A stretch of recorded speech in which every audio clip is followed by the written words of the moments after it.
आखिरकार रोहित शर्मा सरफराज खान से ऐसे हेलो क्यों मिला रहे थे? या फिर भाई ऐसा क्या हुआ कि रूट, एंडरसन और मकलम ऐसे देखने लगे? या फिर भाई जब अश्विन 500 विकेट्स के इतने नजदीक थे तो अंपायर के साथ उनकी क्या कंट्रोवर्सी हो गई? या फिर भाई ऐसा मैदान पर क्या हुआ कि राहुल द्रविड़ को भी एग्रेशन में आना पड़ा? या फिर भाई श्रेयस अय्यर ने ऐसे उंगली दिखा के किस इंग्लैंड के प्लेयर को किस चीज का रिप्लाई दिया? या फिर भाई मैच के सारे अवार्ड्स जैसे कि प्लेयर ऑफ द मैच या फिर ड्रीम 11 गेम चेंजर के ये सारे अवार्ड्स किन किन प्लेयर्स को मिले? तो आज की इस वीडियो में मैं आपको इंडिया वर्सेस इंग्लैंड के सेकंड टेस्ट के चौथे दिन की कुछ ऐसी मूवमेंट्स बताऊंगा जो कि आपको हाइलाइट्स में भी देखने को नहीं मिलती हैं। अभी मजा आएगा ना भिड़ो। तो चलिए फिर वीडियो शुरू करते हैं। चौथे दिन बैटिंग करने आए क्रोली और अहमद रहमान, जो कि कल नाइट वॉचमैन की तरह आए थे। और भाई नाइट वॉचमैन तो डिफेंस करता है, लेकिन ये तो भाई चौके पे चौके मार रहे थे क्योंकि इन्होंने 15 बॉल में ही 18 रन बना दिए थे। नाम सुन के फ्लावर समझे क्या? फ्लावर नहीं, फायर है। लेकिन फिर अक्षर पटेल ने दिमाग लगा के तेज बॉल डाल के इनको LBW आउट कर दिया। लेकिन भाई फिर दूसरी तरफ क्रोली भी बढ़िया बैटिंग कर रहे थे और उन्होंने तो भाई अपनी 50 लगा के वो तीसरे बल्लेबाज बन गए थे जिसने कि 2014 से भारत में दोनों इनिंग में 50 लगाई थी। और फिर भाई अन्ना यानी कि अश्विन भूखे थे 500 विकेट के, और पिछली इनिंग में तो भाई वो खाली हाथ ही चले गए थे। तो आज आते ही उन्होंने ओली पोप को रोहित शर्मा के हाथों कैच आउट करवा दिया, जहां पर रोहित शर्मा ने एक ओपी कैच पकड़ा क्योंकि भाई रिएक्शन टाइम ही बस 0.45 सेकंड था। भाई रोहित शर्मा का बेशक से थोड़ा सा पेट निकला हो, लेकिन स्लिप से कैच वो नहीं निकलने देते हैं। फिर भाई जब रूट बैटिंग कर रहे थे तो अक्षर पटेल की बॉलिंग पे उनकी LBW की अपील होती है। वहां पे भाई अंपायर तो आउट नहीं देते, लेकिन अक्षर पटेल और KS भरत रोहित शर्मा को कन्विंस कर लेते हैं रिव्यू के लिए। और जब भाई रिव्यू में हमें दिखता है कि जो इम्पैक्ट है वो तो अंपायर कॉल है, लेकिन बॉल सीधी जाके मिडल स्टंप पे लग रही है। अब भाई एक अंपायर कॉल्स के चलते रूट वहां पर नोट आउट रह जाते हैं और फिर भाई वो इसको देख के हंसते भी हैं क्योंकि बॉल सीधी जाके मिडल स्टंप पे लग रही थी। अब भाई आप सोच रहे होंगे कि भाई जब बॉल जाके मिडल स्टंप पे लग रही है तो ये आउट क्यों नहीं दिया? तो मैं आपको बता देता हूं, यहां पे रूट ने शॉर्ट ऑफर किया था। तो शॉर्ट ऑफर करने में थोड़ा सा एरर ऑफ मार्जिन होता है और इसका बेनिफिट ऑफ डाउट मिलता है अंपायर को। तो अगर अंपायर्स कॉल होती है और उन्होंने आउट दिया है तो वो आउट ही होता है, ना तो वो नोट आउट रहता है। अगर भाई रूट यहाँ पे शॉर्ट खेलने नहीं जाते और तब ऐसा होता तो यहाँ पे ये आउट होने थे। अच्छा, हमको सिखा रिया है भाई यहाँ पे तो रूट बच गए थे, लेकिन जिस तरीके का बदलाव उनकी बैटिंग में आया है जब से बेन स्टोक्स कप्तान बने हैं, भाई बेन स्टोक्स तो आराम से खेलने लगे हैं और रूट तेजी से खेलने लगे हैं। तो उस तेजी की ही चक्कर में अश्विन को चौका मारते टाइम भाई बॉल हवा में खड़ी हो गई और वहां पे रूट इंग्लैंड के फैन को रुठवा के आउट होके चले गए। भाई एक रुमाल देना मनीष, वो मैं रो नहीं रहा हूँ।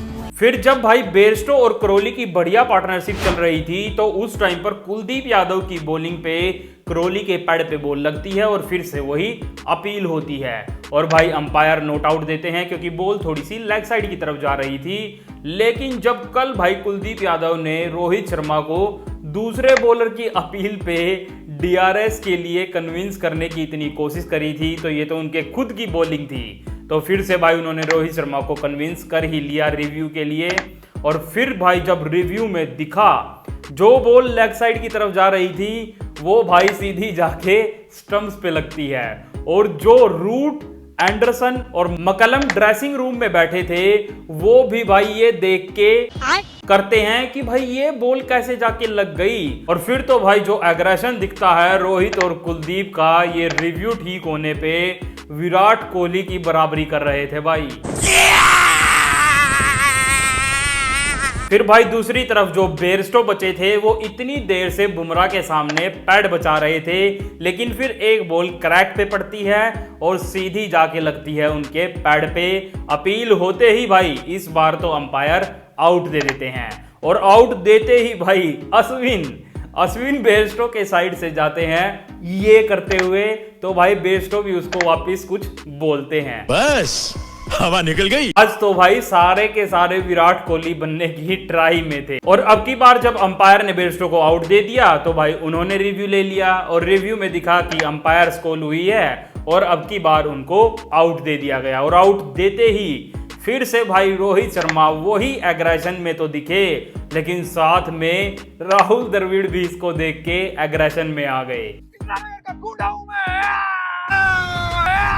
फिर भाई इंग्लैंड के पास एक ही होप बची थी, वो थे बेन स्टोक्स। वो ठीक बैटिंग कर रहे थे और एकदम से भाई वो एक शॉट ऐसा मारते हैं कि जो सरफराज खान सामने खड़े थे उनके सीधी जाके लगती है जूते पे, और जूते पे लगते ही उनके दर्द होता है। तो भाई भरत उनसे पूछने जाते हैं कि तुम ठीक हो। फिर उसके बाद भाई रोहित शर्मा भी उनसे हेलो मिला के पूछते हैं कि चोट तो नहीं लगी, लेकिन भाई हमें दिखता है कि जो सरफराज खान है वो एक रिस्पेक्ट की स्माइल देते हुए उनको बोलते हैं कि नहीं लगी, बेशक से भाई उसको लगी हो। वो भाई शुभमन गिल की जगह फील्डिंग कर रहे थे क्योंकि शुभमन गिल के इंडेक्स फिंगर में चोट लग गई थी। लेकिन भाई कुछ भी कहो, सरफराज खान अपना 100% दे रहे थे, क्योंकि डाई मार के भाई वो चौके भी रोक रहे थे और चिल्ला चिल्ला के वो अपील भी कर रहे थे।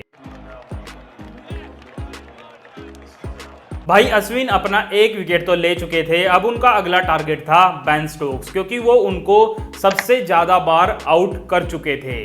लेकिन फिर भाई बीच में आ गए श्रेयस अय्यर। नहीं भाई वो बॉलिंग करने नहीं आए, उन्होंने सीधा डायरेक्ट हिट मार के बेन स्टोक्स को रन आउट ही कर दिया। और भाई बेन स्टोक्स के मन में भी पता नहीं क्या चल रहा था, जॉगिंग करते हुए रन लेने की ट्राई कर रहे थे। लगता है श्रेयस अय्यर को उन्होंने हल्के में ले लिया। और जब कल भाई बेन स्टोक्स ने श्रेयस अय्यर की कैच पकड़ी थी तो उन्होंने ऐसे उंगली करके अपना एक रिएक्शन दिया था, तो आज भाई बेन स्टोक्स को रन आउट करके श्रेयस अय्यर भी उनको वैसे ही वापस रिएक्शन दे रहे थे उंगली दिखा के। मैंने कहा ना भाई, आज सारे के सारे विराट कोहली बनने की ट्राई कर रहे थे। फिर भाई जब अश्विन अपने 499 विकेट पे पहुंच चुके थे और जब उनको बस एक विकेट चाहिए था 500 विकेट करने के लिए, तो भाई 500 विकेट की ललक में हर्टली के सामने भाई ऐसी एलबीडब्ल्यू की अपील करी जिसपे अंपायर ने सीधा मना कर दिया कि भाई आउट नहीं है। लेकिन 500 की ललक थी भाई, तो उन्होंने रोहित शर्मा को फिर से कन्विंस कर लिया कि रिव्यू लो।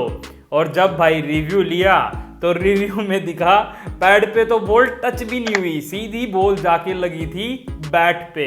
अबे साले तभी मेरे माफ करना, गुस्से में इधर उधर नहीं। और अश्विन भाई यही नहीं रुके, फिर से हर्टली ने जब रिवर्स स्वीप मारने की उनको ट्राई करी तो बॉल गई हवा में और भाई रोहित शर्मा ने वहां पे कैच पकड़ ली। अपील हुई तो भाई इस बार अंपायर ने आउट दे दिया, उनको लगा कि ग्लव्स पे टच हुई है। लेकिन तभी भाई हर्टली ने रिव्यू लिया कि मेरे बैट या फिर ग्लव्स पे बॉल लगी ही नहीं, और भाई रिव्यू में भी हमें यही दिखा। तो फिर से हर्टली नॉट आउट हो गए और भाई यहाँ पर अश्विन ने अपने 500 विकेट की सेलिब्रेशन भी कर ली थी। गजब बेइज्जती है। फिर भाई जब ये नॉट आउट मिल गया तो अश्विन यही नहीं रुका, वो भाई अंपायर के पास गया, उसने बोला कि भाई इसका एलबीडब्ल्यू भी चेक करो। तो भाई अंपायर ने आउट दिया था कैच के लिए, एलबीडब्ल्यू के लिए उन्होंने कोई आउट नहीं दिया था। तो जब रिव्यू में एलबीडब्ल्यू के लिए दिखा कि अंपायर कॉल हुई है तो वहां पे हर्टली फिर से बच गए और फिर तो भाई अश्विन अंपायर के साथ बहस करने लगे और फिर तो भाई रोहित शर्मा भी आ गए बहस करने के लिए। लेकिन आखिरी में भाई अश्विन को उसका 500वां विकेट मिला ही नहीं। मेरे साथ अन्याय हुआ है, मेरे साथ अन्याय हुआ है। फिर इसके बाद भाई जब 3 विकेट बचे थे तो उसमें से 1 विकेट तो मुकेश कुमार ले गया, 1 विकेट बुमराह ले गया, और जब आखिरी विकेट बचा था तो अश्विन रोहित शर्मा के पास भाग के गया कि प्लीज प्लीज 1 ओवर दे दो। तो भाई रोहित शर्मा ने मुकेश कुमार को रोक के उसको बॉलिंग दी। तो एंडरसन ने बैटिंग करते हुए अश्विन को भाई रिवर्स स्वीप पे रिवर्स स्वीप मारी और वो ये रिवर्स स्वीप मार के हंस रहे थे, मन ही मन कह रहे थे आजा ले ले विकेट। फिर भाई अगले ओवर में ही बुमराह ने क्रोली को बोल्ड करके आखिरी विकेट भी ले लिया और भाई इसको देख के तो अश्विन का मुंह उतर गया और इतने गंदे मुंह से उसने भाई बुमराह को हक किया, मन ही मन कह रहा होगा झूठ बोल रही, छोड़ गद्दारी करते तोरी बहन के चुदम। यहाँ पे भाई असली गद्दार बुमराह नहीं था, इसमें असली गद्दार था लीजेंड मुकेश कुमार भाई, जिसने अभी तक मैच में एक विकेट नहीं लिया था। उसने एक विकेट ऐसा लिया, ना तो बुमराह के 10 विकेट पूरे होने दिए और ना ही अश्विन के 500 विकेट। लेकिन चलो भाई, इंडिया तो मैच जीत ही गया और अब सीरीज हो गई 1-1 पे बराबर। और लास्ट में अवार्ड्स की बात करें तो ड्रीम 11 गेम चेंजर का अवार्ड मिला यशस्वी जायसवाल को, SBI लाइव का अवार्ड मिला शुभमन गिल को, स्मार्ट सेवर का अवार्ड मिला बेन फोक्स को, जो कि इंग्लैंड के विकेट कीपर थे। उन्होंने विकेट कीपिंग बहुत ही बढ़िया करी थी, जो इनसाइड एज लग रही थी भाई वो उस पे भी आराम से ही कैच पकड़ रहे थे। फिर ग्रेट इंडियन स्ट्राइक का